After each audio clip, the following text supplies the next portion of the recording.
what started as I had specific goals for coming in, now all of a sudden he's going, I want to be a better community person. I want to be a better father. I want to be a better dentist. I want to be a better leader. He was inspired. He was, Chad, and it really changed his vision for the future. When you see it in action, you see that it's doable.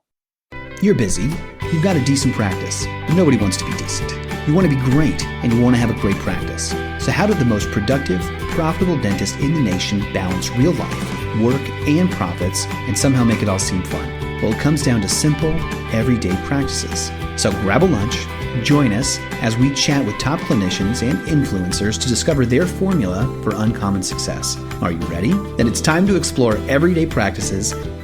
Hey everybody, it's Chad Johnson with Everyday Practices. Can you imagine that although you offer some services, your best friend going to the dentist down the street, in spite of the fact that you've spent $20,000 to learn how to place those implants, comes over and says, hey, I just went down the street and got an implant. I would be frustrated. And today we're going to talk with Patti from Productive Dentist Academy about our experience that we had recently with Dr. X, who had that same experience happen and he wanted to do something about it. Let's invite Regan in. Regan, how are you doing? I'm intrigued this morning, Chad. Wonderful.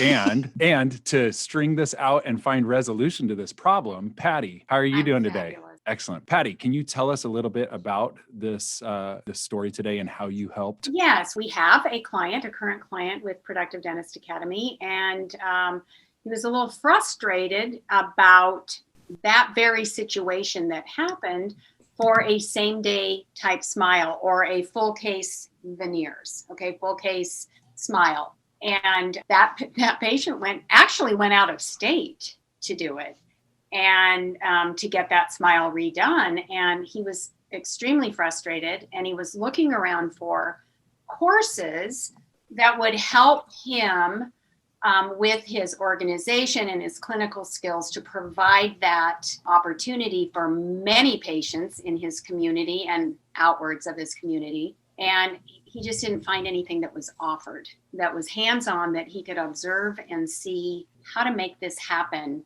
in an efficient, effective way for his patients. Very cool. Patti, to put this in reference for the listeners today, really you've had quite an extensive career working with doctors and helping them achieve their dreams and their version of success, which could be different for every single doctor. And one of the things that I think is very interesting, I know you're passionate about, is helping doctors take all that they've learned and put it into real action. So how does this compare, Patti, to some of the other stories over your decades of service and helping? I mean, for listeners, there is no brag here. She is known as the $60 million coach. She really is passionate about results. How does this compare to what you've seen, especially in the time of COVID right now, when we have to adapt and pivot and move to meet our clients? Is this a new situation, or is this something that's been around for a while?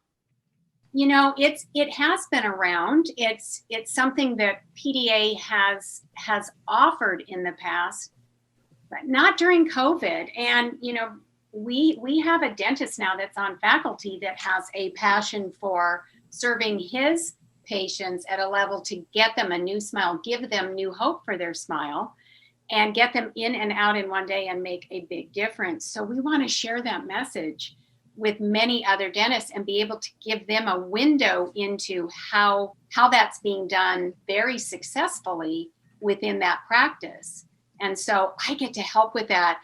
And I just helped partner with our faculty doctor in creating a workshop that allows our doctors to come, and it's not hands-on necessarily for them, but it's hands-on experience because they get to watch in live action and see what they're doing differently and what they can expand on, and ask lots of questions and create a plan for how they take that back to their practice. So how did Dr. X discover this? Dr. X got frustrated, and it was obviously probably hurtful to know that this doctor could provide the service. At least disappointing. Right. At least disappointed. Well, I guess that my passion kicks up. I would be frustrated as all get Sure. out. Like, dude, I could do this. Why are you're flying out of state for this? This is ridiculous. How did the question even come? Because we're talking about a bit of a shift in mindset. That event triggered some actions. Yeah, he was talking to his lead coach, Valerie, and they ended up looking into some options with our strategist, Chris, and they know what's going on in the background with PDA and some of the workshops we're creating. And they said, could we make this happen for Dr. X by this date? Because he wants to do it for a patient by this date. Could we make that happen? And we did. So if I were a doctor and I wanted to implement a new procedure, how then does the coach help facilitate? I mean, you just talked about the strategy to it, but so someone right now in the audience is going, okay, that's me. So what's step one? Step one would be just reach out to anyone in PDA. If you're not a PDA client, reach out to me, Patti, P-A-T-T-I at productivedentist.com. Reach out to someone at PDA and we can put you in contact with the right people to see what it is. Because we really want to know what you want to accomplish with this, what it is. Because we don't want to just throw a course at you and have it meet maybe this and maybe this. We want it to impact you at the level that you are. Actually, we want it to blow it out of the water for you. We want you to leave knowing, oh my gosh, I got so much more than what I really asked for by attending this course.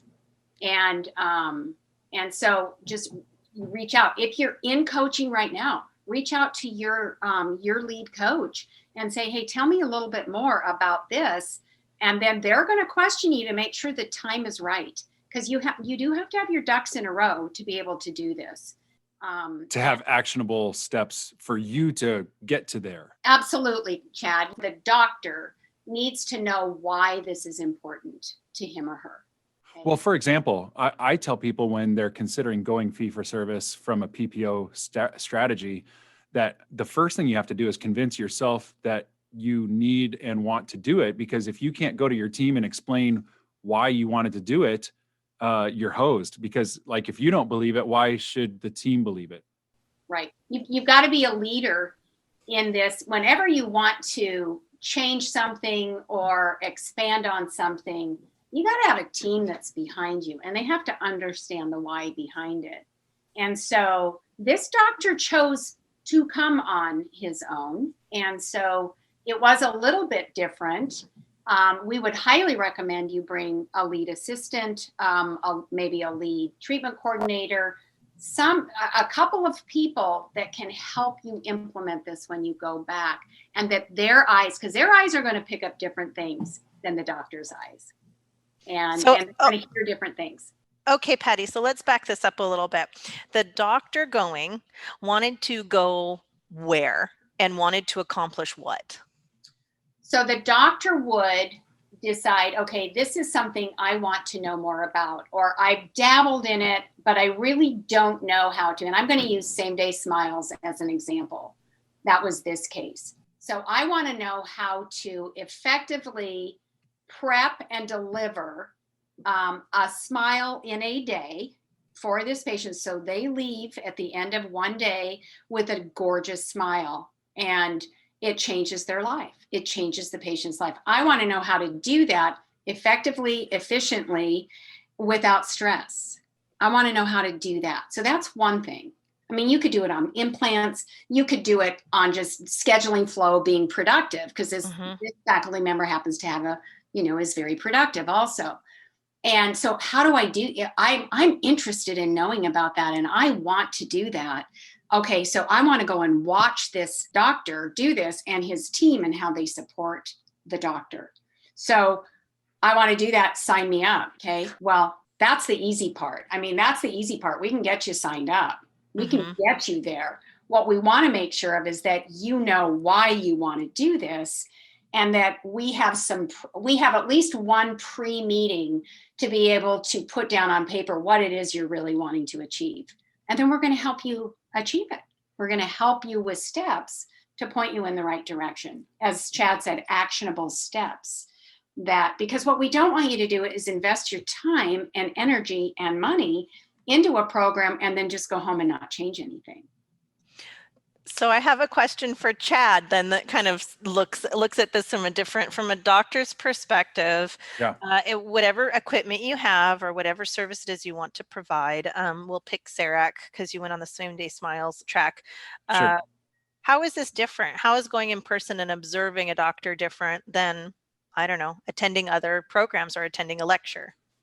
Well, you get to ask dumb questions that you otherwise wouldn't. That's what it comes down to.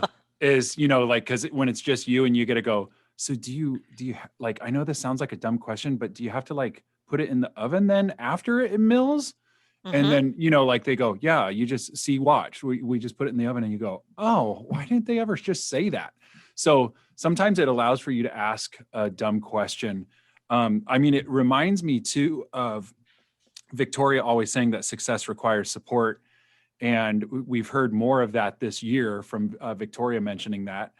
And it reminds me then that it's not just for you to learn it, but for your other team to go, oh, I see how that's being successfully implemented. And I could do that. And I've seen it in action. So that's why it's important for me to and this is all subconscious thinking, right? But okay, so that's why it's important for me to get the periapical before I seat the patient. I saw how they did that. And even sometimes when you go train, or you're getting trained, whichever way that works, when you're showing someone how to do something, sometimes they might be watching going, okay, I wouldn't do it that way though, because I could do it better.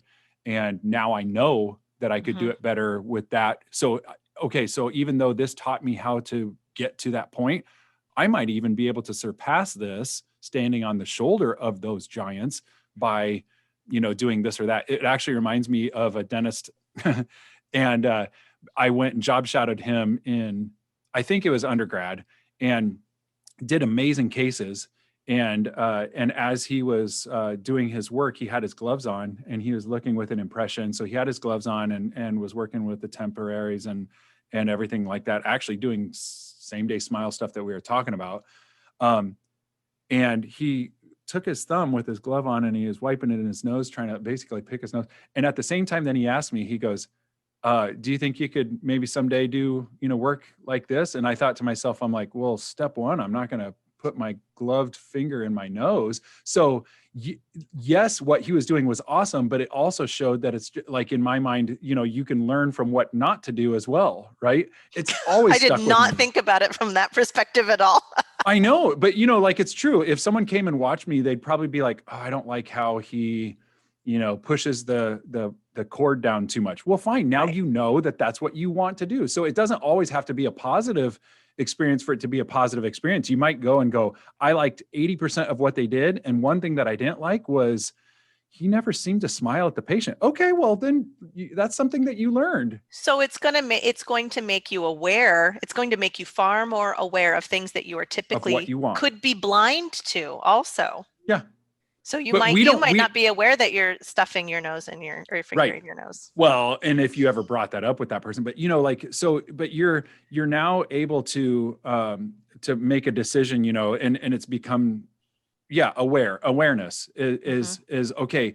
I've now brought it to the forefront of my mind. This is how I want to do it. And here's a couple of things that I don't want to do. And that's a light years ahead of if you just watched a video passively on it, because you don't get to see the whole picture. They square in the video camera on the tooth, but they don't show what the assistant's doing outside of the pan of the view. So that three-dimensional experience really matters. And I'll tell you what else is when I've had people, come to the office and they're watching and observing. They're like, when we go to barbecue in the same strip mall, when we go to lunch, that affords for time to talk stuff out too and say, hey, when you were doing that, why didn't you this or that? Oh, that's a great question. I've used that before and I didn't like it. And here's why. Or, I've actually never used that before. Maybe we should order some and tomorrow we could try that together on this next case, stuff like that. Wow. Thank you. So speaking of clinical mentorship and that, there are many different elements to it. Patti, Let's talk about the ripple effect. So you have had the opportunity to consult within every aspect of the practice. And what Chad just opened my eyes to is the clinical portion of it, the actual physical, this is what I'm doing. But there's all these different elements that fall into place. So could you talk to us about Dr. X traveling to see another productive dentist that's on faculty, to sit behind him, learn from him, and then there is the ripple effect. So talk to me about the team that's involved. How does this doctor get the message out? Because that's what we kicked off the hour with was, I might be able to provide the service, but are my patients going to know? What are all the different areas that doctor should be looking at? Such a great question, Reagan, because when we initially brought him in, it really was very clinically focused. He wanted to see sequence and he wanted to see how it was done.